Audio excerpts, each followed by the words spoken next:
So John I. Blair does get involved with the Transcontinental Railroad and the building of certain aspects of it, certainly through Iowa, where he had started to find out where people and companies were having problems meeting their deadlines and meeting their contracts with the government, and he would go and buy their contract, and he would take over and own the land and start a little building company in reference to that. And he, continued through Iowa, Nebraska, and those states in through that area, but really Iowa was his key state that he helped with. So they do, of course, make the Transcontinental Railroad happen in 1869. John I. Blair, as far as we know, was not in attendance for the ceremony, the Golden Spike ceremony, but he did receive, we have researched, one of the little golden spikes that was made as a trinket, like a watch fob that you would hang off of your watch. And so where that watch fob is, we don't know, but it was said to have happened. And so then we know that he also did travel from one coast to the other on the Transcontinental Railroad about a month or a month and a half maybe after it was completed. And what a joy that must have been, really, for him to have worked so hard and done what he did to complete it, and then be able to actually, make the journey himself as well. So his son, DeWitt Clinton, had taken a trip a little bit later. I think they met up in California and did some touring around out there. Never a trip without scouting out business ventures, though, I should say. So that really leads back to, the whole 60s period and into the beginning of the 70s. He was still acquiring railroads and, making businesses. And that leads us back, though, to 1877, when he is starting to slow down and think, what he wants to do. So in his retirement, when other people are, he's 75 years old at this point, he really thinks, okay, Blairstown needs to have a railroad, and it would be convenient, because I know I have information that says that they are going to want to extend the line to go down to the Delaware, Lackawanna, and Western line that's going that he had previously helped to build, and now renamed the Delaware, Lackawanna, and Western. So the terminus being in Delaware, New Jersey, as I think I had mentioned that already. So so they build a whole railroad station here, and it was passenger and freight that would be hauled away from here. Really, newspaper reports state so much activity here. And there was a lumber yard that sat up where the pavilion is now, kind of behind us to your left. There was a creamery here. Those goods for continued amounts of time would take the major dairy farms from this area long after John I. Blair died, and be able to get the milk, down to the city for processing. And it was just a big hotspot, of the town. It used to be a pasture over here. In fact, in the early days of the footbridge being made, there's pictures of cows roaming around over here. When people came to town that were kind of medicine men type of a thing, they would have their big, presentations and tents over here to sell their goods. They would also have a big tent and put on plays over here. So this really was a location where people would come to a lot. So in closing, I just want to mention these things that I didn't get to mention in full, but he had an unsuccessful run for governor in 1868.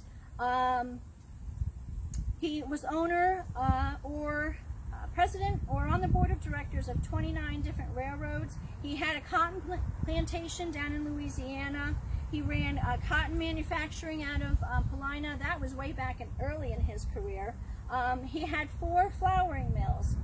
He opened the Belvedere Bank, and that was, of course, to help finance all of his things. I should mention that the Lackawanna Iron and Coal Company was the big supplier to all of the railroads that he was involved with out west. So, that was one thing he might have gotten in trouble for, because he's the guy producing this, yet he's the owner of that, and so he's kind of selling to himself, and he did get into some trouble about that.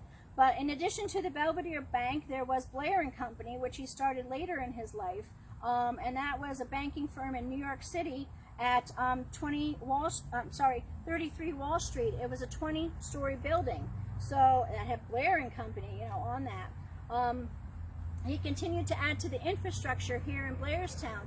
He set up the waterworks in Blairstown to get water pumped up to Blair Academy.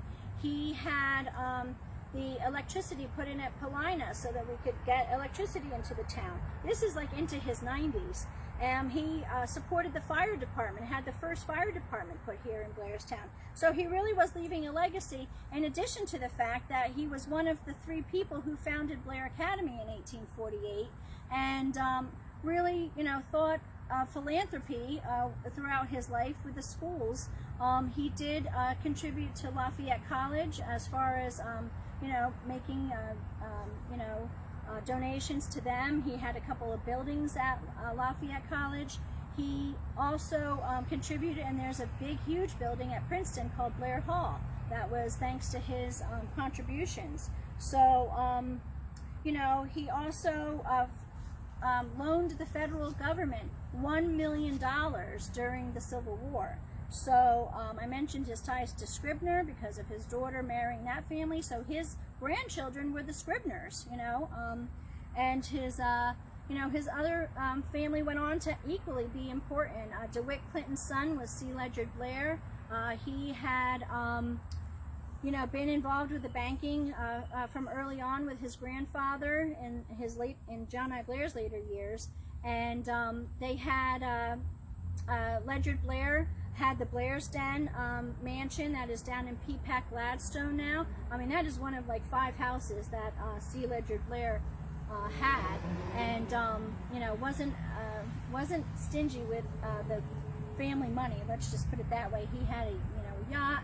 He would have horse competitions with carriage competitions where people would come from New York and race to get out to Blairstown for the weekend. It was a big tournament every year. So the family, definitely carried on after John I, a more of an opulent, lifestyle. John I. Blair, very simple, very plain. He had a nickname around town of Plain John I because he would wear the same top coat, every day until it was worn out. He was just frugal like that. He wanted to know exactly where every penny was being spent. He kept meticulous notes about, where the spending was happening, what he spent on his own lunch. I mean, huge amounts of data he would collect. So I think that kind of wraps it up, what we have to say today about John I. Blair. You're welcome, of course, to come to Blairstown at any time. We do normally, Blairstown Historic Preservation Committee does normally have walking tours, and we give talks, and you can come down to the municipal building and see our displays down there. I'm the chairperson of the group, and I'm also the township historian, so if you have any questions, the official historian, you can certainly contact me through either the Facebook page or at blairstownhistoric@gmail.com. So I hope you've enjoyed it. Have a great rest of your summer, and please stay safe and enjoy the rest of the year.